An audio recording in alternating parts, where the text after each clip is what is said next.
નમસ્કાર અમ્મા. ગયા અધ્યાયમાં આપણે ભગવાન શ્રી કૃષ્ણ પાસેથી બહુ સુંદર ઉપદેશ સાંભળ્યો છે, સત્સંગના મહિમાનો.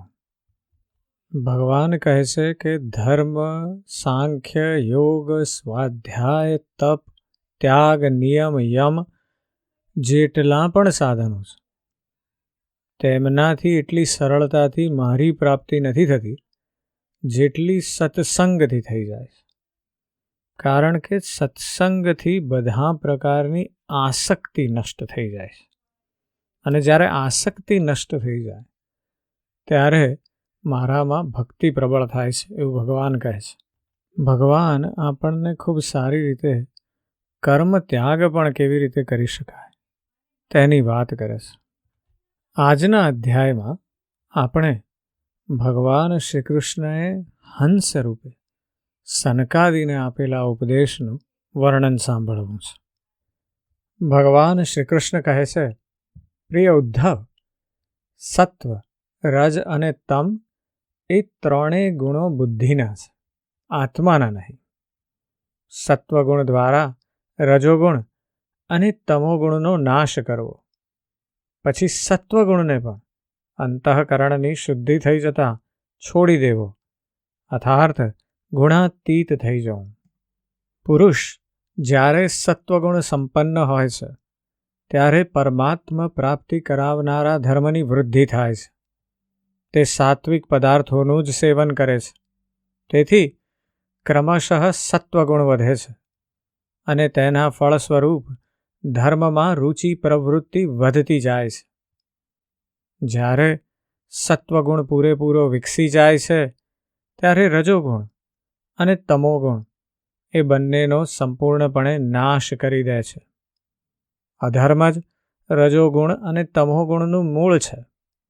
તેથી રજ તમની નિવૃત્તિ થતાં અધર્મ પણ નષ્ટ થઈ જાય છે, અને આ રીતે પુરુષ પૂર્ણ રૂપે શુદ્ધ થઈ જાય છે.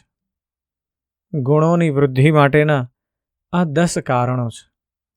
શાસ્ત્ર, જળ, પ્રજા કે સંતતિ, દેશ, કાળ, કર્મ, જન્મ, ધ્યાન, મંત્ર અને સંસ્કાર.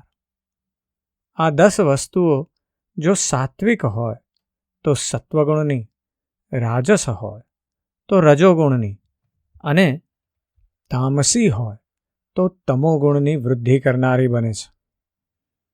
પરંતુ આ ગુણોને ઓળખવા કઈ રીતે? તે માટે કહ્યું છે કે જેમની શ્રેષ્ઠ લોકો પ્રશંસા કરે છે તેમને સાત્વિક માનવા, જેમની ઉપેક્ષા કરે છે તેમને રાજસ, અને જેમને નિંદ માને છે તેમને તામસી માનવા. મનુષ્યએ સત્વગુણની વૃદ્ધિ માટે સાત્વિક પદાર્થોનું જ સેવન કરવું જોઈએ. તેનાથી ધાર્મિક ભાવના વધશે, જ્ઞાનમાં વૃદ્ધિ થશે, અને પોતાના સ્વરૂપની સ્મૃતિ થતાં સર્વ સંશયોનો નાશ થઈ જશે. જ્યાં સુધી ભગવત તત્વનું જ્ઞાન ન થઈ જાય ત્યાં સુધી આવું કરતા રહેવું જોઈએ.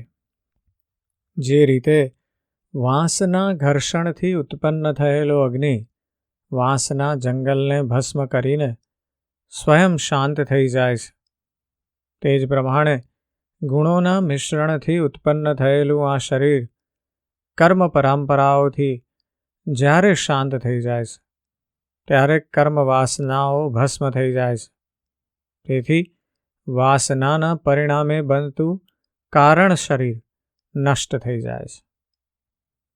ઉદ્ધવજીએ પૂછ્યું, ભગવાન, લગભગ બધા મનુષ્યો એ જાણે છે કે વિષયો વિપત્તિઓનું ઘર છે, તેમ છતાં તેઓ કૂતરા, ગધેડા અને બકરાની જેમ દુઃખો ભોગવીને પણ વિષયોને ભોગવે છે. તેનું શું કારણ? ભગવાન શ્રી કૃષ્ણ કહે છે, પ્રિય ઉદ્ધવ, અજ્ઞાની પોતાના હૃદયમાં હું અને મારું આવી મિથ્યા આસક્તિ કરી લે છે. તે જ તેના દુઃખનું કારણ છે. વાસ્તવમાં મન સ્વરૂપથી સત્વગુણ પ્રધાન હોવાથી સ્વરૂપથી શુદ્ધ છે, પરંતુ અહંતા મમતાના કારણે તેને ઘોર રજોગુણ ઘેરી લે છે. પછી રજોગુણ દ્વારા ઢંકાયેલું મન અનેક પ્રકારના સંકલ્પ વિકલ્પ કરવા માંડે છે. નિરંતર તે ગુણોનું જ ચિંતન થાય છે. તેનાથી કામના ઉત્પન્ન થાય છે. બુદ્ધિ દૂષિત થઈ જાય છે. આ પ્રમાણે દૂષિત બુદ્ધિવાળો પોતાની ઇન્દ્રિયો પર કાબુ ગુમાવી બેસે છે. કામનાઓમાં વશ થઈને તથા રજોગુણના વેગથી મોહિત થયેલો મનુષ્ય એવા કર્મોમાં ફસાઈ જાય છે કે જેનું પરિણામ માત્ર દુઃખ જ દુઃખ છે. વિદ્વાનોની પણ બુદ્ધિ રજોગુણ અને તમોગુણથી ચલિત થાય છે, પરંતુ તે સાવધાનીપૂર્વક મનને ભગવાનમાં જોડીને તે કર્મો પ્રત્યે દોષ દ્રષ્ટિ કરીને તેમાં આસક્ત થતા નથી. તેથી હે ઉદ્ધવ, કલ્યાણની કામનાવાળા મનુષ્યોએ સાવધાન રહેવું જોઈએ. ક્રમશઃ અભ્યાસ દ્વારા મનને મારામાં પરોવી સાધનામાં ધીરજ રાખી પ્રયાસ કરતા રહેવો. પ્રાણ અને આસન ઉપર કાબૂ રાખવો. બધા જ વિષયોમાંથી મનને સારી રીતે ખેંચી લેવાથી નિર્વિષય બનેલું મન મારામાં દ્રઢતાથી સ્થિર થાય છે. આ યોગ મેં જ સનકાદિ મુનિઓને કહ્યો હતો. ઉદ્ધવજીએ પૂછ્યું, કેશવ, આપે આ યોગનો સનકાદિને કયા સમય કયા પ્રકારે ઉપદેશ કર્યો હતો તે હું વિસ્તારથી સાંભળવા માગું છું. ભગવાન શ્રી કૃષ્ણએ કહ્યું, પ્રિય ઉદ્ધવ, સનકાદિ બ્રહ્માજીના માનસ પુત્ર છે.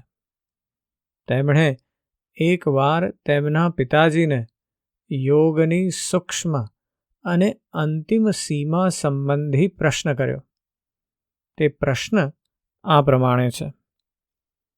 સનકાદિએ બ્રહ્માજીને પૂછ્યું, પિતાજી, ચિત્ત સ્વાભાવિક રીતે વિષયોમાં આસક્ત થઈને તેમાં ઘૂસી જાય છે અને તે વિષયોનું વારંવાર ચિંતન કરે છે અને સાથે સાથે ભવસાગર પાર કરવા પણ ઈચ્છે છે.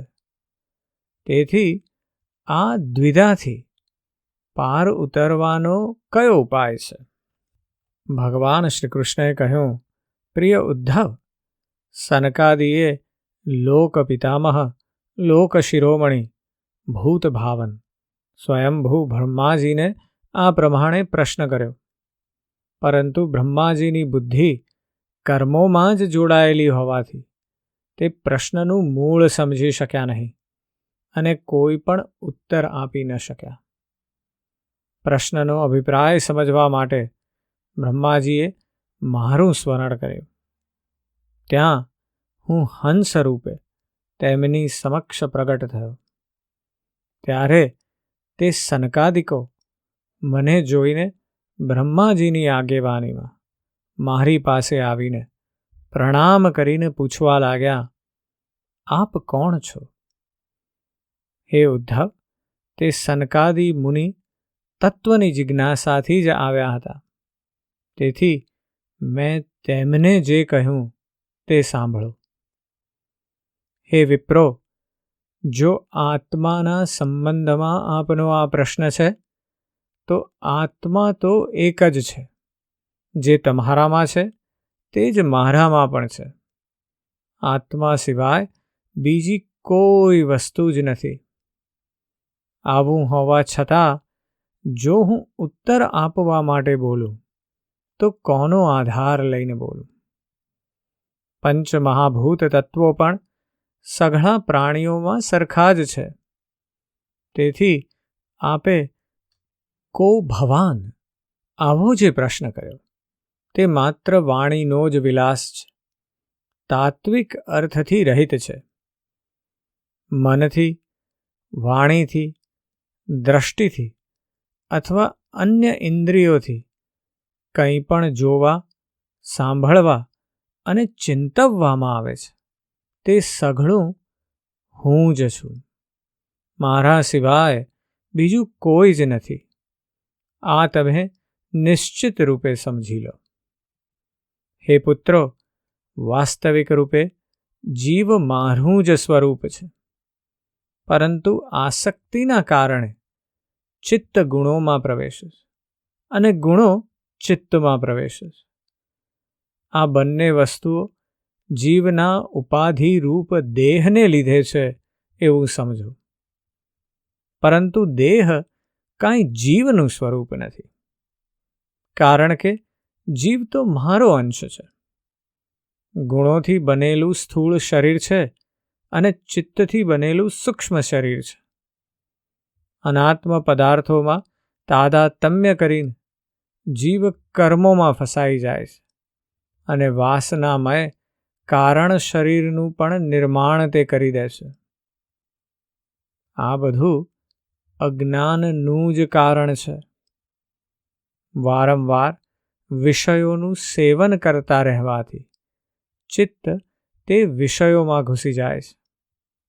આ વિષયો ચિત્ત દ્વારા સંકલ્પ વિકલ્પ કરવાથી જ પેદા થાય છે. સાધકે મારામાં તન્મય થઈને ચિત્તને સ્થિર કરવું અને વિષયોનું ચિંતન ન કરવું. જાગ્રત, સ્વપ્ન અને સુષુપ્તિ આ ત્રણેય અવસ્થાઓ ક્રમશઃ સાત્વિક, રજસ અને તામસ ત્રણેય ગુણોની થનારી બુદ્ધિની વૃત્તિઓ છે. જીવ તો આ ત્રણ અવસ્થાઓનો સાક્ષી છે અને તેનાથી પર છે એવું સિદ્ધાંત રૂપે માનવામાં આવ્યું છે. આ ચિત્ત જ સંકલ્પ વિકલ્પ દ્વારા સઘળી વૃત્તિઓને ઉત્પન્ન કરીને જીવને ત્રણેય ગુણોમાં ભટકાવે છે. આ જ જીવનું બંધન છે. તેથી સાધકે તુરીયાવસ્થામાં સ્થિત થઈને ગુણો અને ચિત્ત બંનેનો ત્યાગ કરવો જોઈએ. હું અને મારું આવો અહંકાર કરવાથી જ બંધન થાય છે, જે આત્માના આનંદ સ્વરૂપને ઢાંકી અનર્થોનું કારણ બને છે. તેથી વિદ્વાનોએ આ બધાથી વિરક્ત થઈને સંસાર દુઃખમય છે એવો નિર્ણય કરીને ગુણાતીત એટલે કે તુરીય અવસ્થામાં સ્થિત થઈ જવું. જ્યાં સુધી ભેદ બુદ્ધિના ભ્રમને યુક્તિપૂર્વક મનુષ્ય નષ્ટ કરી દેતો નથી, ત્યાં સુધી તે સાવધાન નથી. સ્વપ્નના સંસારમાં અજ્ઞાની જેમ સુખી દુઃખી થાય છે, તે પ્રમાણે જ તે જાગ્રત અવસ્થામાં પણ પ્રપંચની સત્તાનો સ્વીકાર કરીને સુખી દુઃખી થતો રહે છે. વાસ્તવમાં આત્મા સિવાય અન્ય કોઈની પણ સત્તા નથી. જેમ સ્વપ્ન જોનારની બધી ક્રિયાઓ મિથ્યા હોય છે, તે જ પ્રમાણે અજ્ઞાનીની પણ સઘળી ક્રિયાઓ, તેમનો આશય અને તેમાં રહેલી ભેદ બુદ્ધિ બધું જ મિથ્યા છે. જ્ઞાન થવાથી જ આ બધી ભેદ બુદ્ધિનો ભ્રમ દૂર થાય છે. બાહ્ય વિષયો બધા નિરંતર પરિવર્તનશીલ છે. તે નાશવાન અને ક્ષણભંગુર વિષયનો જે પોતાની ઇન્દ્રિયો દ્વારા જાગ્રત અવસ્થામાં ઉપભોગ કરે છે, તે જ સ્વપ્ન અવસ્થામાં પણ તેનો ઉપભોગ કરે છે. પરંતુ ગાઢ નિંદ્રા વખતે તે બધા વિષયો સમેટાઈ જાય છે.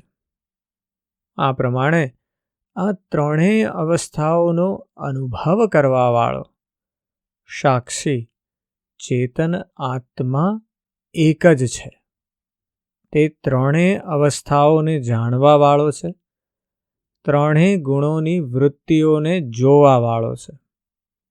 મનની આ ત્રણેય અવસ્થાઓ ગુણો દ્વારા મારી માયાથી મારા અંશરૂપ જીવમાં કલ્પાયેલી છે.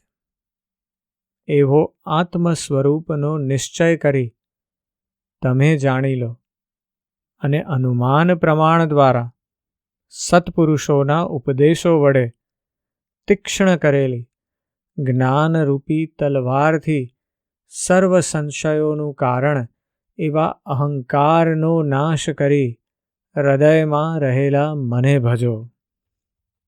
જે આ દ્રશ્ય જગત છે તે બધું મનનો વિલાસ માત્ર છે, ભ્રમ છે. જે દેખાય છે તે નાશ પણ પામે છે, માટે તે ભ્રાંતિરૂપ છે. કારણ કે તે અત્યંત ચંચળ છે, નાશવાન છે અને ક્ષણભંગુર છે. આ સંસાર ચક્ર એટલા વેગથી ફરી રહ્યું છે કે તેના ચાલક પરમાત્માને કોઈ જાણી શકતું નથી. તેમની માયા જ અનેક રૂપે ધારણ કરીને દેખાઈ રહી છે. અર્થાત વિજ્ઞાન સ્વરૂપ એક જ આત્મા અનેક સ્વરૂપે ભાસે છે. માટે ગુણોના પરિણામે કરાયેલો આ ત્રણ ગુણોની સૃષ્ટિને કારણે જ જે ત્રણ પ્રકારનો ભેદ દેખાય છે તે કેવળ માયા જ છે. સાધકે તૃષ્ણા રહિત થઈને વિષયો પરથી દ્રષ્ટિને હટાવીને અંતર્મુખ બની જવું જોઈએ. સાધક તદ્દન ઉપરામ થઈ જાય અને પોતાના આત્માનંદમાં મગ્ન રહે. કોઈ પણ પ્રકારની કામના ન કરે. જો ક્યાંક કશું દેખાય તો તે સાચું નથી, માયા છે. આનાથી મારે શું લેવા દેવા? એવું વિચારીને તે બાજુથી મોઢું ફેરવી લે તો ભ્રમ નહીં થાય. સંસ્કાર તો શરીર છે ત્યાં સુધી રહેવાના. સ્વરૂપને પ્રાપ્ત થયેલા સિદ્ધને એની ખબર જ નથી રહેતી કે આ નશ્વર શરીર બેઠેલું છે કે ઊભું છે, અને એ પણ ખબર નથી હોતી કે ભાવિવશ શરીર પર વસ્ત્ર છે યા નથી. જેમ કોઈ શરાબમાં મશગુલ બની ગયો હોય. શરાબી તો તમોગુણથી આવૃત્ત છે, તેથી તેને કશું ભાન નથી. પરંતુ જ્ઞાની પોતાના શુદ્ધ સ્વરૂપમાં તુરીય અવસ્થામાં સ્થિત રહે છે, અને તેથી તેને જગતનું કશું ભાન રહેતું નથી.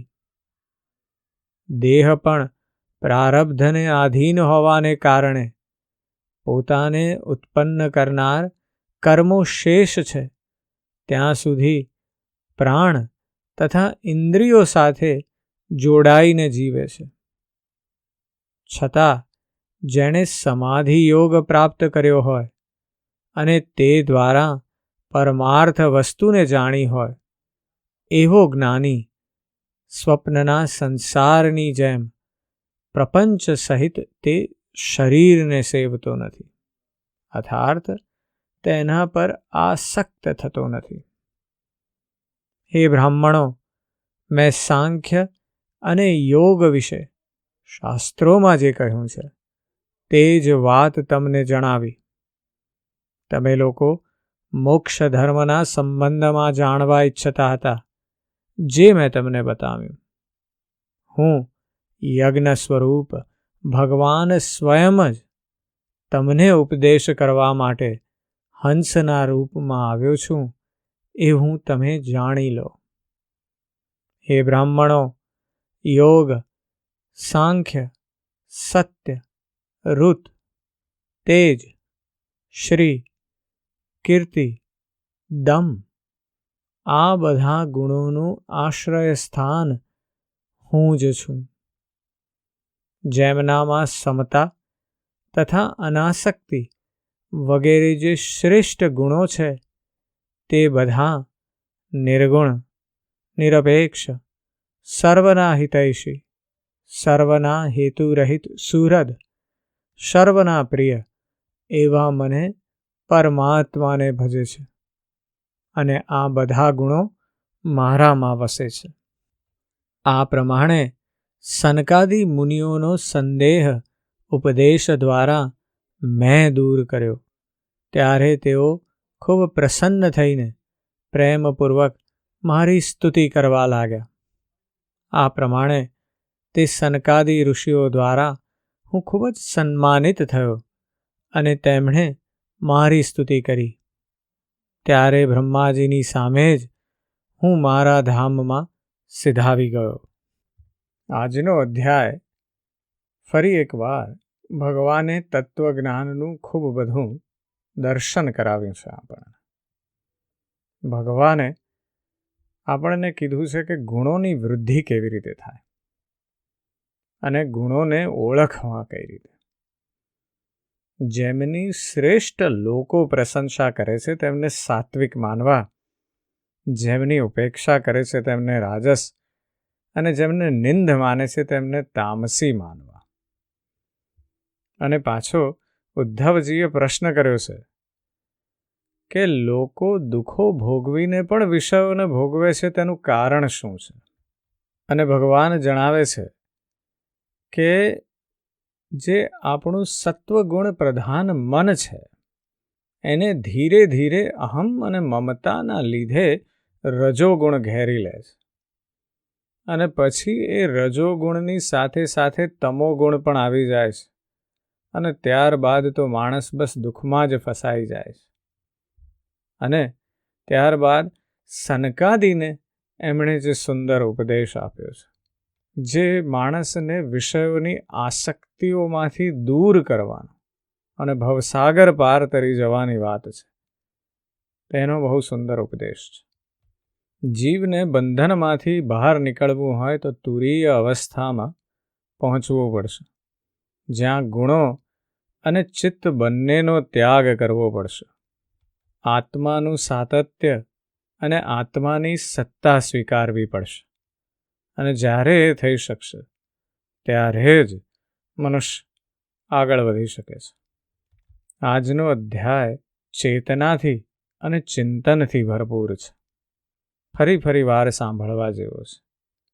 જરૂરથી સાંભળી અને ચિંતન કરજો. આજે બસ આટલું જ. જય શ્રી કૃષ્ણ.